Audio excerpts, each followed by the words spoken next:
ஜெயச்சந்திரனின் அடடா audio offer 5 முதல் 70% வரை டிஸ்கவுண்ட். ஆச்சி கொழுக்கட்டை மாவு வந்தாச்சு. ஆச்சி கொழுக்கட்டை மாவிற்கு கொழுக்கட்டை அச்சை கேட்டு வாங்குங்கள். நலம் காக்கும் ஸ்டாலின், உங்கள் குடும்பத்தின் நலன் அரசின் பொறுப்பு. கட்டணமில்லா மருத்துவ சேவைகள். அப்படின்னா பெண்களை நிர்வாணமா வந்து ஓட்டு போட்டாங்களா? ஓட்டு போட வந்த பெண்களை கேவலப்படுத்திருக்கு, பெண்மையை கேவலப்படுத்திருக்கு. அதுக்கு அந்த ஆள் உள்ள தள்ளணும். பேச்சே எப்படி இருக்குது? மிரட்டுறாரு நம்மள. மேல ஏதாவது பேச்சுங்களா தொலைச்சு போடுங்கிற தான் பதில் இருக்குது. பதில் ஒண்ணு சொல்லலையே. அவர் எங்க பதில் சொன்னார்? பிரமாண பத்திரம் அது என்னது பிரமாண பத்திரம்? பச்சையா சொல்றாருங்க, ஓட் ஷோருங்கிறாருங்க. இதை விட என்ன இருக்கு? போய் சொல்றீங்கன்னு அர்த்தம். ஆமா, போய் சொல்றோம். நாட்டு மக்களை அவமதிக்கிறீங்கன்னு அர்த்தம். நாட்டு மக்களை நீதான் அவமதிச்சுக்கிட்டு இருக்க, கேவலப்படுத்திக்கிட்டு இருக்க. நாட்டு மக்களை வந்து ஆட்டு மந்தியா நினைச்சுக்கிட்டு ஏமாத்திக்கிட்டு சுத்துற நீ. யாரு ஒரு பேர் என்ன சொன்னீங்க? ஞானேஷ்குமார். முதல்ல அவருக்கு அந்த ஞானம் இருக்கணும். மக்களை ஏமாத்துறதுக்கு கொஞ்சம் திறமை வேணும். 3 லட்சம் பேர் மக்கள் முன்னாடியில அதை எப்படிங்க திருட முடியும்? எல்லா நாடுமே கைவிட்டு நீ மாத்திரம் ஏன் வச்சுக்கிட்டு இருக்க? யோகியனா நீ மோடியை கூட மன்னிச்சு விடலாம். அமைதிப்படையில எல்லாம் உங்க ஊர்ல தாண்டா நாங்க கள்ள ஓட்டே போட்டோம். குடியரசு இந்தியாவில் நடத்தப்பட்ட முதல் தேர்தலிலேயே இந்த மோசடி நடந்துருச்சு.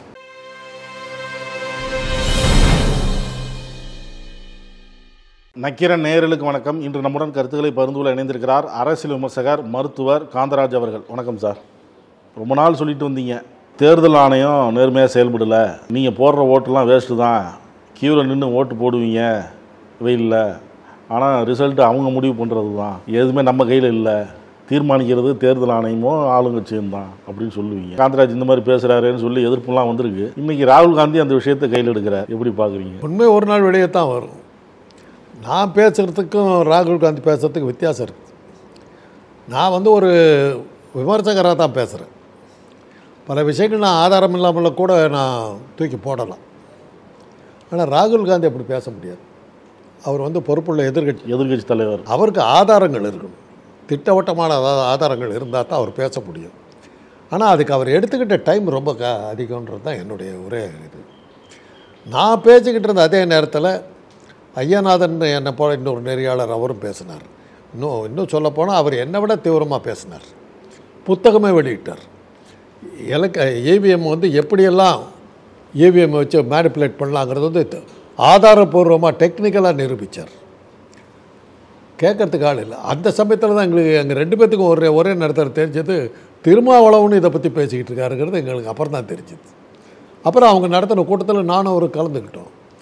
தமிழ்நாட்டை பொறுத்தவரையிலும் அரசியல் கட்சி தலைவர்களில் திருமாவளவன் தான் இதை பெருசாக முன்னெடுத்தவர். ராகுல் காந்தி இன்றைக்கி நம்ம சொன்னதுனால வந்ததோ இல்லை நாமளும் அதை பற்றி பேசியிருக்கோமோங்கிறது தெரியாது, ஆதாரபூர்வமாக காட்டியிருக்கார். அவர் கொடுத்த ஆதாரங்கள் பூராமே அவங்க இதிலிருந்து தான் எடுத்து கொடுத்துருக்காரு. தேர்தல் ஆணையம் கொடுத்ததுலேருந்து இது பாரு இதில் இந்த மிஸ்டேக் பண்ணியிருக்கேங்கிறாரு. ஆனால் அது உண்மை இல்லைங்கிறாங்களே. தேர்தல் ஆணையமே நேற்று ப்ரெஸ் மீட் வச்சு அவர் சொல்கிறதெல்லாம் உண்மை இல்லை, தான் சொல்கிறது உண்மை அப்படின்னா பிரமாண பத்திரத்தில் கையெழுத்து போடணும். பிரமாண பத்திரத்துக்கு கையெழுத்து போடுன்னு ஏன் எங்க ரூல் பேசுகிறீங்க? பொய்யுங்கிறத சொல்லுங்களேன், நிரூபிங்களா. அவர் சொல்கிறாரு இதுதான் அப்படின்னு காட்டுறாரு. அவர் ஒன்றும் அவர் தயாரித்ததுலேருந்து காட்டலையே, நீ கொடுத்த அறிக்கையில் இருந்தால் நீ கையெழுத்து போட்ட அறிக்கையில் தான் எடுத்து காட்டுறாரு. அதை பொய்ன்னு சொன்னாக்கா அப்புறம் நீ பேசுறது பொய், நீ தானே பேசுறது பொய்ன்னு ஆகுது. அவர் ஞானேஷ்குமார் என்ன சொல்கிறாரு, தேர்தல் ஆணையர் ஒரு பொய்யை திரும்ப திரும்ப நீங்கள் சொல்கிறதுனால அது உண்மையாக ஆகிடாதுங்கிறார். அது கோயபல்ஸ் சொன்னது, கோயபல்ஸை பற்றி உலகத்தில் சொன்னது. ஒரே பொய்யை திரும்ப அது கூட அவர் வந்து சொந்தமாக சொல்லலை, எவனோ சொன்னதை தான் சொல்கிறார். அவர் பேச்சே எப்படி இருக்குது? மிரட்டுறாரு நம்மளை. பொதுமக்களை நம்ம மேலே ஏதாவது பேச்சுங்களா தொலைச்சி போடுங்கிற தான் பதில் இருக்குது. பதில் ஒன்றும் சொல்லலையே. அவர் எங்கே பதில் சொன்னார்? பிரமாண பத்திரம் அது என்னது பிரமாண பத்திரம்? பிரமாண பத்திரம் கையெழுத்து போட்டால் ஒத்துக்குவார் அவர்? அப்படி இல்லைன்னா நீங்கள் போய் சொல்கிறீங்கன்னு அர்த்தம். ஆமாம், போய் சொல்கிறோம். நாட்டு மக்களை அவமதிக்கிறீங்கன்னு அர்த்தம். நாட்டு மக்களை நீ தான் அவமதிச்சுக்கிட்டு இருக்க, கேவலப்படுத்திக்கிட்டு இருக்க. நாட்டு மக்களை வந்து ஆட்டு மந்தியாக நினச்சிக்கிட்டு ஏமாற்றிக்கிட்டு சுற்றுற நீ. பச்சையாக சொல்கிறாருங்க, ஓட் ஷோருங்கிறாருங்க. இதை விட என்ன இருக்குது? ஓட்டு திருடன்னு அர்த்தம் தமிழில். இதை விட கேவலமாக பேச முடியுமா? நாங்கள் ஆளுங்கட்சி எதிர்கட்சிக்கு எல்லாத்தையும் சமமாக தான் பார்க்குறோம். அது சமமாக தான் அவர் பார்த்துருக்காரு, நல்லா பார்த்துருக்காரு, நல்லா அவர் தான் பார்த்துருக்காரு. இன்றைக்கு ஒரு எந்த பதிலும் அவர் சொல்ல கிடையாதுங்க. அந்த ப்ரெஸ் மீட்டில் ஒரு பதிலும் சொல்லலையே. அவர் பிரமாண பத்திரத்தை கையெழுத்து போட அதனை முதல்ல சொல்லிட்டு இருக்காரு. நீ கொடுத்துருந்தா விளக்கத்தையோ கொடுத்துருக்காரு. நான் கொடுத்த டாக்குமெண்ட் ரைட்டு, தேர்தல் ஆணையத்தில் நீங்கள் டீட்டெயில் கேட்குறீங்க, நாங்கள் கொடுக்குறோம். ஆனால் நீங்கள் பொதுமக்கள்கிட்ட காமிச்சது அதுதான் தெரியுமா? அந்த புக்கில் இருந்தானே எடுத்து காட்டினார். அவங்க அதானே கேட்குறாங்க, அது உறுதி இல்லை அப்படிங்கிறாங்க. அப்போ அவங்க அடிச்சு அமிச்ச புக்கில் போய் பேசியிருக்கேன்னு அர்த்தம், அதுலேயும் போய் பேசியிருக்கேன்னு மாற்றி காமிக்கிறீங்க. அப்போ வந்து அதுலேயும் அவர் அந்த யார் அவர் பேர் என்ன சொன்னீங்க? ஞானேஷ்குமார். முதல்ல அவருக்கு அந்த ஞானம் இருக்கணும். இப்போ மக்களை ஏமாத்துறதுக்கு கொஞ்சம் திறமை வேணும். அந்த திறமை அவர்கிட்ட இல்லைன்னு தெரியுது. இதில் புரியறது என்னன்னா, தேர்தல் ஆணையத்தை தலைவருக்கு பொய் பேசுறதுக்கு திறமை பத்தலைன்னு தெரியுது. அவ்வளோதான் இதில் புரிகிற விஷயம். மக்களை ஏமாற்ற முடியாதுங்க, அவ்வளோதான் நம்ம சொல்லலாம். ஏன் அவர் வந்து பேட்டி கொடுத்தாரு தெரியுங்களா? மால்டா தீவுக்கு ஓடி போயிட்டார்னு வந்தது நடுமத்தில் ஒரு ரூமர். எங்கே? மால்டாங்கிற ஒரு தீவுக்கு தப்பிச்சு ஓடி போயிட்டாருன்னு தேர்தல் ஆணையர் ஓடி போயிட்டாருன்னு ஒரு இது கிளம்பிச்சு. அதுக்கப்புறம் தான் பேட்டி கொடுக்குறது. நான் இங்கே தான் இருக்கேன், நான் இங்கே தான் இருக்கேன்னு காட்டுறது பயங்கரமாக வந்தது. மால்டா தீவுக்கு மால்டா தீவை ஏன் சூஸ் பண்ணாங்கன்னா, இந்திய அரசாங்கத்தால் எதுவும் செய்ய முடியாத இடம் அது. சில நாடுகள் வந்து இந்தியாவோட தொடர்பு இருக்காது, இந்தியாவுடைய சட்டங்கள் அங்கே செல்லுபடியாகாது. இந்தியாவுக்கு ஒருவேளை இந்திய நீதிமன்றத்தை கைது பண்ணிட்டு வான்னு சொன்னாக்கா அந்த நாடு கேட்காது. அந்த நாட்டுக்கு போகிறாருன்னு மால்டா தீவுக்கு போயிட்டாருன்னு போட்டாங்க. உடனே தான் அடுத்த நாள் ப்ரெஸ் மீட்டுக்கு வர்றார். ராகுல் காந்தி 10 நாளாக பேசுகிறார், ப்ரெஸ் மீட்டுக்கு நேரத்தான் வர்றார். என்ன சொல்கிறார்? பதில் விளக்கம் ஏதாவது கொடுத்தாரான்னாக்கா ஒரு விளக்கத்தையும் கொடுக்கல. பிரமாண பத்திரத்தில் கையெழுத்து போடா, இல்லைன்னா நீ சொன்னது பூரா போய், அவ்வளோதான். அவர் முதல்லேருந்து அதான் சொல்லிட்டு இருக்காரு. அவருக்கு சொல்கிற ஒரு வேளை கையெழுத்து போட்டவங்க கதி என்ன, அது யோசிப்பார். பிரமாண பத்திரத்தில் கையெழுத்து போடுறதுல என்ன இருக்குது? பிரமாண பத்திரத்தில் எப்போ போடணுன்னாக்கா, நீங்கள் கொடுக்குறது வேறு ஒரு டாக்குமெண்ட்டாக இருந்து அதிலிருந்து நீங்கள் சொல்லியிருந்தீங்கன்னா, நீங்கள் பிரமாண பத்திரத்தில் நான் இந்த பிரமாண பத்திரத்தின் படி நான் சொல்லுகிறேன்னு சொல்லலாம். நீ கொடுத்த டாக்குமெண்ட் எடுத்து நீ கொடுத்த, நான் ஒன்றுமே சொல்ல, நீ கொடுத்தது எடுத்தது உன்னுடைய டாக்குமெண்ட். கோர்ட்டை கொண்டு போய் நிறுத்தினார். எப்போ கோர்ட்டு உத்தரவு போட்டுச்சு? 20 பேரை கூப்பிட்டு போனார். தேர்தல் ஞானேஷ்குமாரனுடைய இது பிரகாரம் அவங்களாம் செத்து போடுவாங்க. உயிரோடு கொண்டு போய் கோர்ட்டில் நிறுத்தினார். டீலாம் சாப்பிட்டாரு கூட வச்சு. ஞானேஷ்குமார் பிரகாரம் அவங்கெல்லாம் செத்து போய் கருமாதி நடந்து போச்சு. இதுக்கு பிரமாண பத்திரத்தில் கையெழுத்து போடணுமா? ஆளே முழுசாக கொண்டு நிறுத்தி விட்டார். இன்னும் என்ன வேணும்? அடுத்த அப்படி நம்ம ஊரில் ஒன்று சொன்னாங்க, அதுதான் எனக்கு ரொம்ப பிடிச்சது. ஸ்டாலினுடைய தொகுதியில் தில்லுமுள் நடந்து இருக்கிறதுனாங்க. ஆக ஸ்டாலின் தொகுதியிலையும் தில்லுமுள் நடந்து இருக்கிறது பாஜகவே அக்செப்ட் பண்ணுது. ஸ்டாலினை ஒழிக்கிறதுக்கு அங்கேயும் ட்ரை பண்ணியிருக்காங்க, போலி வாக்காளரை வச்சு. பாஜகவே சொல்லுது. அதில் இன்னொரு வேடிக்கை என்னன்னா, ஒரு சேட்டலைட் டிவியில் போய்ட்டு இது பண்ணும்போது தேர்தல் ஆணையத்தை வந்து உயிரை கொடுத்துட்டு காப்பாற்றுறதுக்கு பாஜக முயற்சிக்குது. அவர் சுமந்துங்கிற ஒரு கேட்டார், சுமந்த் ராமன் அவர் கேட்டார், சோமன் கேட்டார், நீங்கள் ஏங்க இவ்வளோ அவதிப்படுறீங்க? தேர்தல் ஆணையம் தப்பு பண்ணாக்க உங்களையும் சேர்த்தானே பாதிக்கும். அப்படி இருக்கும்போது நீ என்னத்துக்கு தேர்தல் ஆணையத்தை சப்போர்ட் பண்ணுற? நீ எந்த வகையில் உனக்கு அதுக்கு என்ன தொடர்பு? நீ என்னத்துக்கு குதிக்கிற? நீ என்னத்துக்கு கத்துற அப்படின்னாரு. பதில் இல்லையே. முதல்ல இருந்தே நம்ம சொல்லிகிட்டு இருக்கிறோம். இதை புரிஞ்சுக்கிறதுக்கு பெரிய புத்திசாலித்தனமோ பெரிய பெரிய வித்தியாசமான மூளையோ எதுவுமே நமக்கு தேவையில்லை. அடிப்படை ஞானம் இருக்கிற சாதாரண அறிவு இருக்கிற எல்லாத்துக்குமே அது புரியும். இதில் ஞானேஸ்வரர் பார்த்தா அவருக்கு நம்ம சொல்கிறோம், உனக்கு ஏமாற்ற தெரியல, அவ்வளோதான் நான் சொல்லுவேன். பாஜக வேறு ஆளை மாற்றணும். இந்த தேர்தல் ஆணையர் உங்களை காப்பாற்றலை. இப்போ அவர் என்ன சொல்கிறாரு, இந்த ஞானேஷ்குமார், பீகாரில் அவங்க சொல்கிற குற்றச்சாட்டுகள் போய் தேர்தல் அதிகாரிகள் வெளிப்படைத்தன்மையாக நேர்மையாக நடக்கிறாங்க. இதான் பதில். இதான் பதில். திருப்பி பதில் சொல்ல, எல்லாம் அரசியலுக்காக தான். நான் திருப்பி சொல்கிறேன், நீ பாஜகவுடைய ஏஜென்ட்டாக இருக்கிறதுனால தான் நீ வந்து இதெல்லாம் பொய்ன்னு மறுக்கிற, அவ்வளோதான் பதில். நீங்கள் ஓட்டு திருட்டுங்கிறீங்க, வாக்கு திருட்டு, ஓட்டு திருட்டுன்னு சொல்கிறீங்க. இத்தனை லட்சம் பேர் மக்கள் முன்னாடியில் அதை எப்படிங்க திருட முடியும் அப்படின்னு கேட்குறாரு நேத்திக்கு. அவர் அதான் கேட்குறாரு. புத்திசாலித்தனமான கேள்வி பாருங்க. என்ன இவ்வளோ லட்சம் பேர் எடுத்துக்கிட்டு போய் இது பண்ணோம். ஓட்டு திருட்டுன்னா நீ எந்த பட்டம் அமுத்தினாலும் தாமரைக்கு போய் விழுந்ததுங்க. இதை நீங்கள் வந்து ஓட்டு திருட்டே பண்ண வேண்டிய ஒன்றும் பெரிய விஷயமே இல்லை. நீங்கள் பட்டம் அமுத்திட்டு போகிறீங்க, அது சிம் கார்டில் பதிவாகுது. அந்த சிம் கார்டை எடுத்துகிட்டு இன்னொரு சிம் கார்டை மாட்டினா முடிஞ்சு போச்சு. நான் தான் திருப்பி சொல்லிட்டு இருக்கிறேன். எங்கள் பசங்க தான் சொன்னாங்க முதல்ல. இன்னைக்கு வரலாம் அதுக்கு பதில் இல்லையே. எந்த நாட்டிலையுமே வாக்கு எந்திரம் பயன்படுத்தலை இந்தியாவை தவிர. அதுக்கு ஞானேஷ்குமார் ஏதாவது பதில் சொல்லுங்க. எல்லா நாடுமே கைவிட்ட இது. நீ மாத்திரம் ஏன் வச்சுக்கிட்டு இருக்க? யோக்கியனா நீ சொல்லு. ஒரு யோகியனாக இருந்தாங்க என்ன சொல்லுங்க, இத்தனை நாடுகள் தப்பாக நடந்துருக்குது வேண்டாம் அப்படி சொல்லி எடுத்துருக்கணும்ல தேர்தல் ஆணையர். யோகியனா நீ? திருட்டுக்கு துணை போனவன். 130 ஓட்டு போடுற 60 கோடி மக்களை ஏமாத்திருக்கிற நீ எப்பேற்பட்ட ஆள். மோடியை கூட மன்னிச்சு விடலாங்க. அவங்க என்ன சொல்கிறாங்கன்னா, ஓட்டு போடுற வாக்காளர்கள் நம்பிக்கையாக இருக்கிறாங்கங்கிறாங்க. நம்பிக்கை இல்லாதனால தான் ராகுல் காந்தி கூட்டி போகிறதுக்கு கூட்டம் சேருது. என்னத்துக்கு சேருது? ஆமாம், இவங்க லிஸ்ட்டில் இருக்கவங்க தான் ஓட்டு போடுறான். அவன் நம்பிக்கை இல்லாமல் எப்படி இருக்கும்? இப்போ பீகாரில் வந்து இந்த சிறப்பு திருத்தம்னு சொல்கிறதுக்கு எல்லாரும் எதிர்ப்பு தெரிவிக்கிறாங்க. இது இன்னைக்கு நேத்தியாக நடக்குது. 12வது முறையாக நம்ம சொல்கிறாரு, 12வது முறையாக நடக்குது. அதான் 12 வருஷமாக இந்த தப்பை தேர்தல் ஆணையம் பண்ணிகிட்டு இருக்குது. அதனால தான் 12 வருஷமாக பாஜக ஆட்சியில் இருக்குது. அதனால தான் ஆட்சியில் இருக்குது. அவர் அதெல்லாம் ஒப்புதல் வாக்குமூலம் தான் கொடுத்துருக்கார். 12 வருஷமாக நான் வந்ததுலேருந்தே இப்படி தான் நடந்துக்கிட்டு இருக்குது அப்படிங்கிறார். இப்போ 7 நாளுக்குள்ளே டைம் கொடுத்துருக்குறாரு நேற்றுலேருந்து. உச்சநீதிமன்றம் இவங்களுக்கு கொடுத்துருக்காங்கல்ல, பார்க்கலாம் எதுக்கு இது இருக்குதுப்பா. தேர்தலே ரத்து பண்ணிவிடுவேன்னு சொல்லியிருக்காங்க உச்சநீதிமன்றம். அதுக்கு பதில் சொல்லிட்டு வரும். சிசிடிவி பதிவு இருக்குல்ல, வாக்கு சாவடி அந்த பதிவு கொடுக்க மாட்டேங்கிறாங்க. அதை எப்படி கொடுக்க முடியும்? பெண்கள் எல்லாம் இருக்கிறாங்க, பெண்கள் இருந்தாங்களா? அதை சொல்கிறாரு. பெண்கள்லாம் நிர்வாணமாக வந்து ஓட்டு போட்டாங்களா? ஏன் புரியலையே. பெண்கள் நடந்து வந்து ஓட்டு போட்டாங்கல்ல, அதை ஃபோட்டோ எடுக்கிறது தப்பா?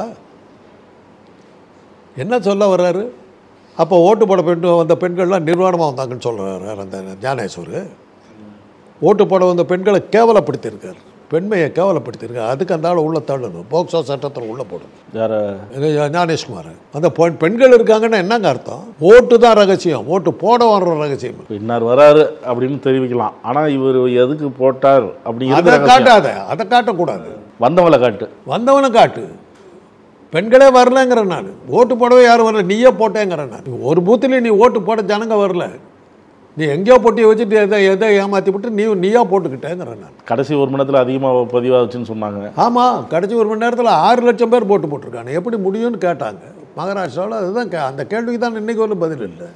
அதனால தானே மாட்டினாங்க. ஒரு கணக்கை போட்டாங்க, ஒரு நிமிஷத்துக்கு ஒரு ஓட்டுனா கூட இவ்வளோ பேர் தான் போட முடியும்.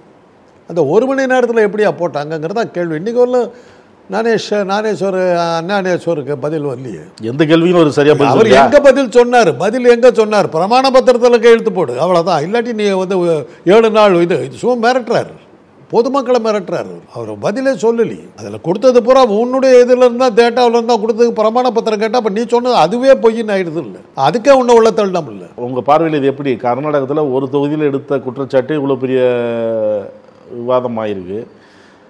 போலி வாக்காளர்கள் அவ்வளோ இருக்கிறாங்கன்னு. இப்போ ஒட்டுமொத்தமாக இருந்தனா இப்போ எந்த ஆட்சி நடக்கணும்? ஒரு உண்மையாக நடக்கணும்னா உண்மையாக நடக்கும். இது இவ்வளோ நாள் இந்த எதிர்கட்சிகள் சும்மா இருந்ததுக்கு எனக்கு இருக்கிற சந்தேகம் எதிர்கட்சிகள் மேலேயும் இருக்குது. நாளைக்கு நாம் ஆட்சிக்கு வந்தால் இதை கண்டினியூ பண்ணலாங்கிற ஆசையில் கூட இவங்களும் சும்மா இருந்திருக்கலாம். வரவே மாட்டோங்கிற ஒரு இது வந்ததுக்கு பிறகு தான் இப்போ அவங்க போராடவே ஆரம்பிச்சிருக்காங்கங்கிற அடுத்த சந்தேகம் எனக்கு எதிர்கட்சி மேலே இருக்குது. சில விஷயங்களில் எதிர்கட்சி மேலே எனக்கு வர்ற சந்தேகம் என்ன தெரியுங்களா? நாடாளுமன்றத்தில் இவங்க நடந்துக்கிறது, ஒரு நாடாளுமன்றத்தை கூட இவங்க நடக்க விடுறதில்ல எதிர்கட்சி. ஓம் பிர்லா அதுக்கு தான் வெயிட் பண்ணுறாரு. சபாநாயகர் லேசாக தூண்டி விடுறாரு, உடனே இவங்க எந்திரிச்சு போய் நடுப்பதில் நின்று கற்று உடனே அவருக்கு பச்சாயன்னு சொல்லிவிட்டு மத்தியானம் வரல ஒத்தி வைக்கிறேன். இல்லை, இவங்க எதிர்கட்சி சொல்கிற காரணம் இதில் என்ன சந்தேகம் வருதுன்னா, ஆளுங்கட்சியோட சேர்ந்து இவங்களும் சேர்ந்து கூட்டாது சேர்ந்துக்கிட்டு தான் பண்ணுற மாதிரி தான் எனக்கு சந்தேகம் வருது. உனக்கு நாடாளுமன்றம் இந்த டெக்னிக் வந்து உங்களுக்கு புரியாது, எனக்கு புரியும்போது உங்களுக்கு புரியாதா? இதை பயன்படுத்திட்டு ஓம் பிர்லா ஒத்தி வச்சு பல மசோதாக்கள் இது விவாதம் இல்லாமல் நிறைவேற்றுறாருல்ல. இத்தனை 4 வருஷமாக இது கூட தெரியாது உங்களுக்கு? 5-10 வருஷமாக அவங்க ஆட்சியில் இருக்காங்க, தெரியாது உனக்கு? ஏன் அப்படி போய் ரகலை பண்ணுற? தூண்டி விட்டால் கூட அமைதியாக ஒவ்வொருத்தரும் இருந்துங்க. அந்த ஆளால் என்ன பண்ண முடியும்? தமிழ்நாடு அரசாங்கம் இது சட்டமன்றத்தில் நடக்கலை. வழக்கமாக கவர்னர் எதிர்த்து எதிர்கட்சிகள் தான் வெளிநடப்பு பண்ணும். தமிழ்நாட்டில் தானே கவர்னர் வெளிநடப்பு பண்ணார். அவரை வெளியே அமிச்சம் இல்லை, ஓடி போயிட்டார்ல அந்த ஆடு. அந்த திறமை உங்களுக்கு ஏன் வரல? ஓம் பிர்லா தூண்டுறதுக்கு ஓம் பிர்லா வந்த உடனே உங்களை தூண்டி விட பார்க்குறாரு, உடனே நீங்களும் கத்திக்கிட்டு உள்ள பிறகு உடனே தள்ளி வச்சுறாரு, இது பண்ணுறாரு, பேச்சு வச்சு பண்ணுற மாதிரி இருக்குது. அதே தான் இப்போ இந்த ஞானேஸ்வர் பண்ணிகிட்டு இருக்கார். காப்பாற்றிக்கிறதுக்காக அவர் ஒரு வாரத்துக்கு கூட பேசலை. நீங்கள்லாம் குற்றவாளிகள்னு சொல்லிக்கிட்டு இருக்காரு ஒழிய தான் யோக்கியங்கிறதுக்கு ஒரு வார்த்தை சொல்லலையே. இப்போ பீகாரில் பேரணி தொடங்கியிருக்கிறாங்க, யாத்திரை.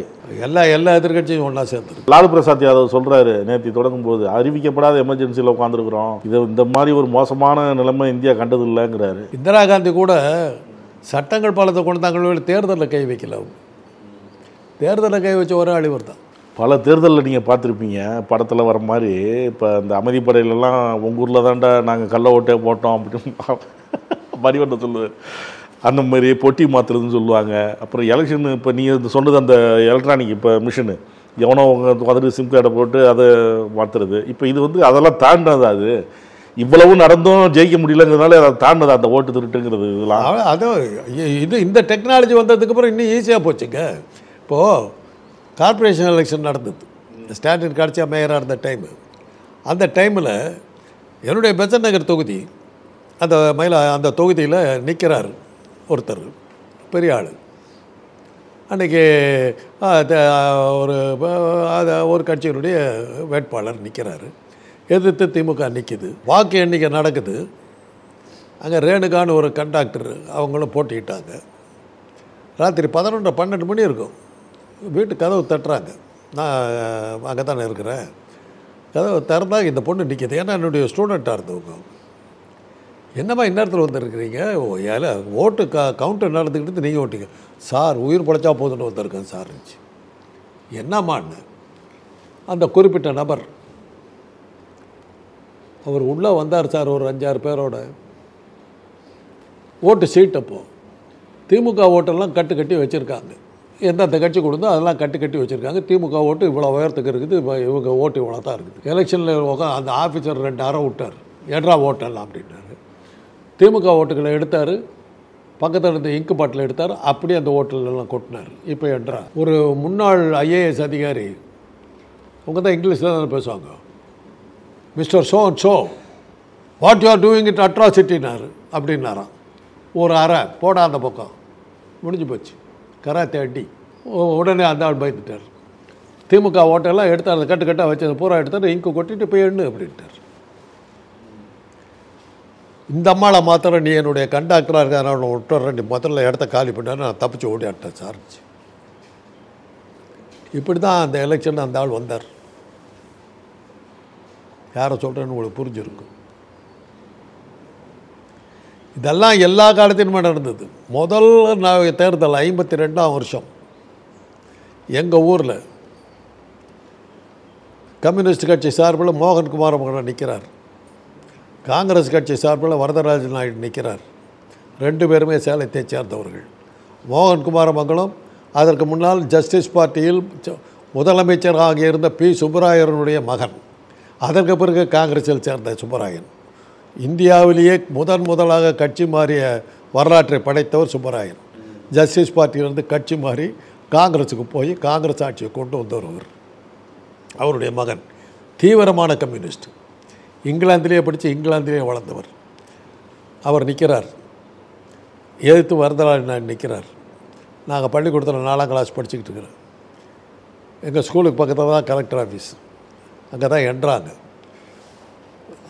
அந்த பக்கத்து ரோட்டில் கம்யூனிஸ்ட் முழங்கிக்கிட்டு போகிறாங்க. 3:30 மணிக்கு, 4:45 வரலாம் எங்களுக்கு கிளாஸு ஸ்கூலு. இந்த 3:45 மணிக்கு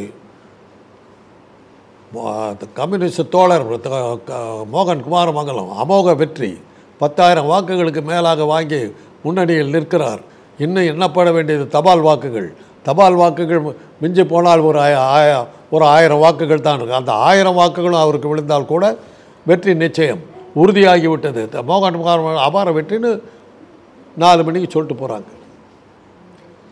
5 மணிக்கு வரதராஜ நாயுடு வெற்றி. அன்றைக்கே நடந்துருச்சு. அப்போ என்னன்னா ஓட்டு பொட்டி தான் இருக்கும்.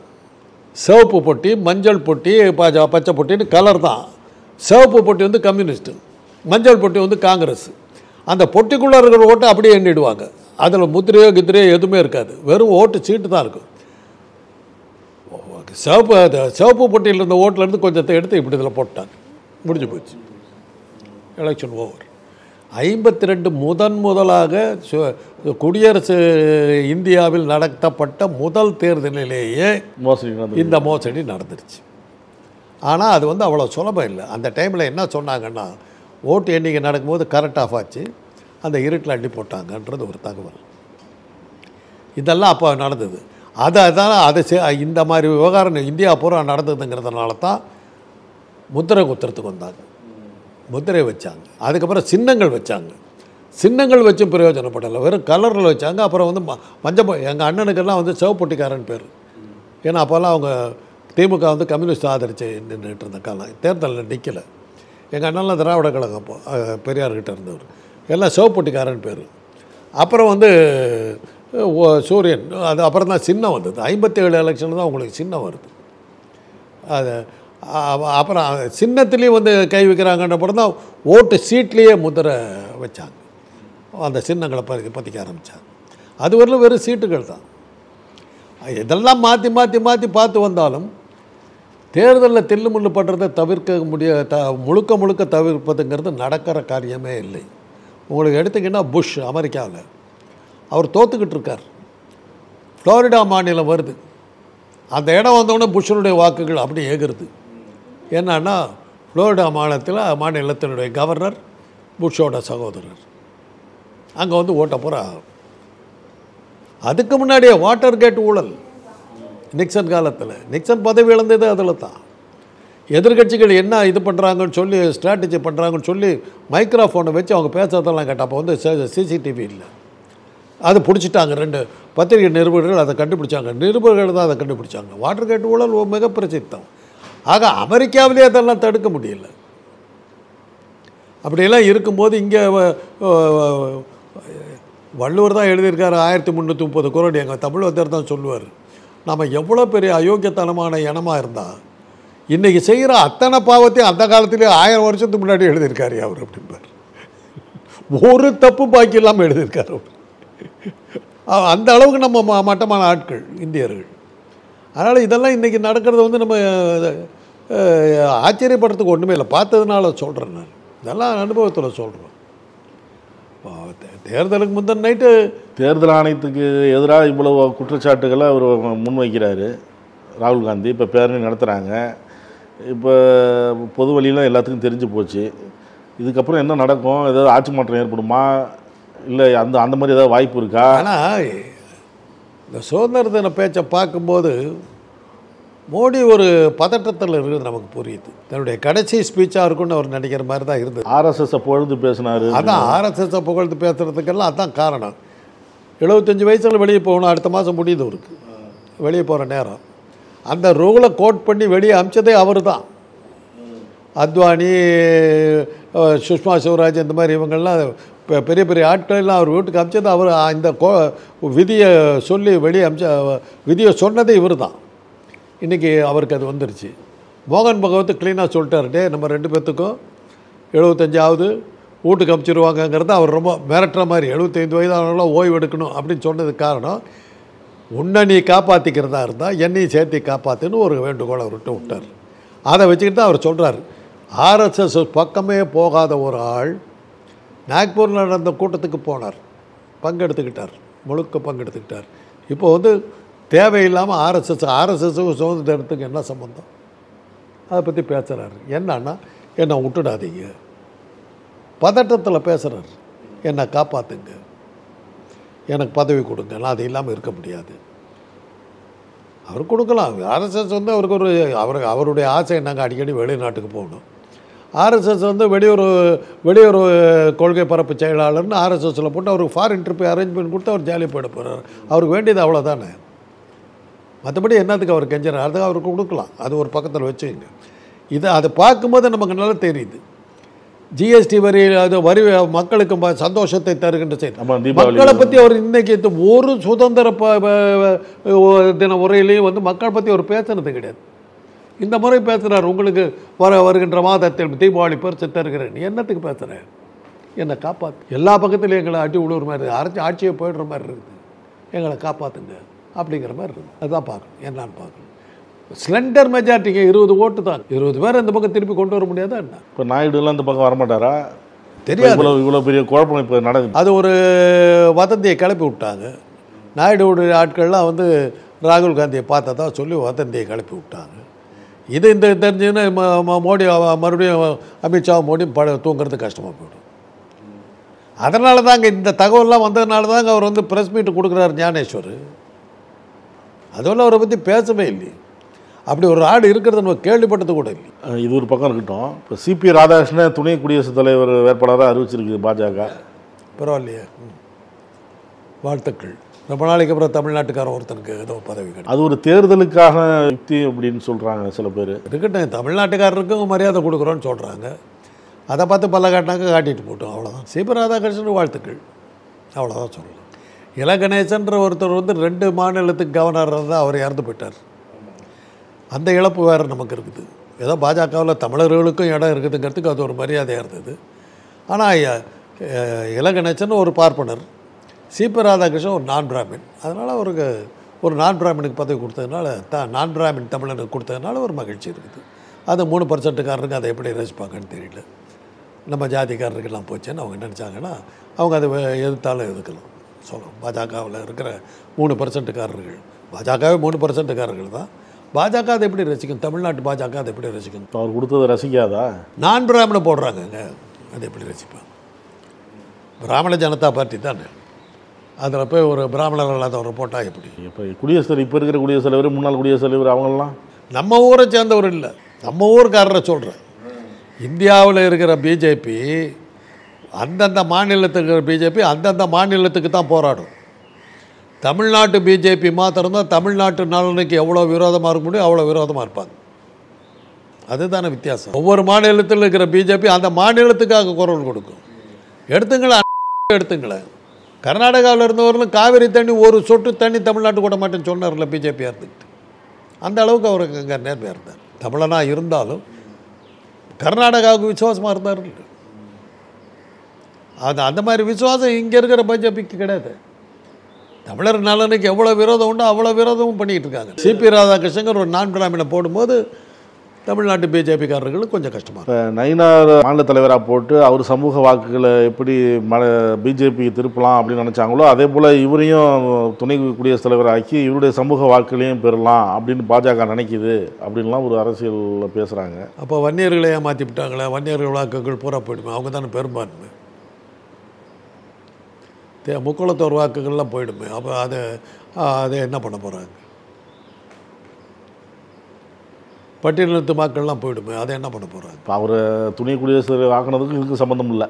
இதெல்லாம் அந்த கற்பனையில் இருந்தாங்கன்னா இதெல்லாம் இந்த கேள்வியெல்லாம் வரும், அவ்வளோதான் சொல்லலாம். வேறு ஒன்று சொல்லலாம். நீங்கள் சொல்கிறது ரைட்டாக இருந்ததுன்னா அந்த ஒரே கம்யூனிட்டி மாத்திரம் தான் போடும், மற்ற எல்லா கம்யூனிட்டியும் எகேன்ஸ்ட் ஆகும். பழனிசாமி போன தடவை பரிதாம தோற்றதுக்கு என்ன காரணம்? வன்னியர்கள் 10.5% இடஒதுக்கீடு கொடுப்பேன்னாரு. மற்ற ஜாதிகாரம் பூரா ஒன்றா சேர்ந்தான். இவர் ஆட்சிக்கு வந்து அவங்களுக்கு மொத்தம் தான் கொடுப்பார், நம்மளெல்லாம் தள்ளிட்டு வரான்னா ஒன்றா சேர்ந்தாங்க, தொலைச்சி கட்டிட்டு போட்டார். தேர்தல் ஆணையம் மாத்திரம் இல்லாமல் இருந்தது பழனிசாமிக்கு என்ன இருக்குது? 10 சீட்டு கூட கிடச்சிருக்காரு. அதான் முதல்ல நான் சொல்கிறேன் கரெக்டாக. அதுலேயே உங்களுக்கு தெரியல, கொங்கு பெல்ட்டில் மாத்திரம் ஜெயிக்கிறார், அந்த 60 இடத்துல மாத்திரம் ஜெயிக்கிறார், மேலேயும் காணும் கீழேயும் காணும். அதுலேயே தெரியல தேர்தல் ஆணையம் என்ன வேலை பார்த்துருக்குதுன்னு. வானதி சீனிவாசன் கமலஹாசன் நிற்கிறாங்க. 4.25 மணி வரலும் கமலஹாசன் 10,000 வாக்கு லீடிங். 4:30 மணிக்கு வானதி சீனிவாசன் வெற்றி. அதுலேயே தெரியலையா தேர்தல் ஆணையம் என்னவா இருக்குதுன்னு? இதுக்கு வந்து ராகுல் காந்தி இதை போட்டு அதை போட்டு காட்டிக்கிட்டு இருக்க வேண்டிய அவசியம் என்ன? மக்களுக்கு தெரியும். நாங்கள் அந்த கூட்டத்தில் நாங்கள் பேசும்போது திருமாவளவன் அரேஞ்ச் பண்ண ஒரு கூட்டத்தில் நானும் பங்கெடுத்தேன். என்ன கைத்தட்டல் வந்து தெரியுங்களா? அதுக்கு மக்கள் மத்தியில் போய் பேசி பாருங்களேன், மக்கள் என்ன சொல்கிறாங்கன்னு போய் கேட்டு பாருங்களேன். அப்பாடா ஒரு வழியாக கண்டுபிடிச்சிட்டாங்கன்னு இப்போ தான் சொல்கிறாங்க. எல்லாம் மக்களுக்கு தெரிஞ்சிருக்குது ஃப்ராடு பண்ணுறாங்க. போராட்டத்துக்கு தயாராகல, இப்போ போராட்டத்துக்கு ரெடி ஆகிட்டாங்க. அது அவருக்கு அந்த பயம் வந்துருச்சு. நானே சொல்கிறேன், ஏடா அது மால்டாக்கு போக வேண்டிய வந்துடும் போல் இருக்கேன். ரொம்ப நன்றி சார். நீங்கள் சொன்ன குற்றச்சாட்டு முதல்ல தேர்தல் ஆணையத்தின் மீது பயங்கர குற்றச்சாட்டு வைப்பீங்க, நம்பாதீங்க, அதை நம்புறதில்லை, நான் ஆணித்தரமாக சொல்கிறேன்னு. இன்றைக்கி அதுவே பூதாகரமாக வெடித்து இந்தியா பூரா தேர்தல் ஆணையம் மீது பல்வேறு விமர்சனங்கள் வைக்கிது, குற்றச்சாட்டுகள் வைக்கிது. முடிவு என்ன ஆகும் பார்க்கணும். ராகுல் காந்தி பேரணி நடத்துகிறாரு, இது எந்த வகையில் மாற்றத்தை ஏற்படுத்தும்? தேர்தல் ஆணையம் இன்னும் நான் நேர்மறையாக இருக்கிறேன் அப்படிங்கிறது நிரூபிக்க வேண்டிய கட்டாயத்தில் இருக்குது, ஆனால் நிரூபிக்கலை அப்படின்றது தான் உங்களுடைய குற்றச்சாட்டு. கருத்துக்களை பகிர்ந்து நக்கீரன் டிவிக்கு சப்ஸ்கிரைப் செய்யுங்கள். உங்கள் ஆதரவே எங்கள் பலம். ஆசிரியர்களுக்கு நண்பனாகவும் மாணவர்களுக்கு ஆசானாகவும் திகழும் தேர்வு வழிகாட்டி. ஒவ்வொரு பாடத்திற்கும் அனுபவமிக்க ஆசிரியர்களின் துல்லியமான தெளிவான விடைகள். CNC இருக்கு, தேர்வு பயம் எதற்கு? இது தீரன் பப்ளிஷிங் ஹவுஸ் விற்பனை வெளியீடு.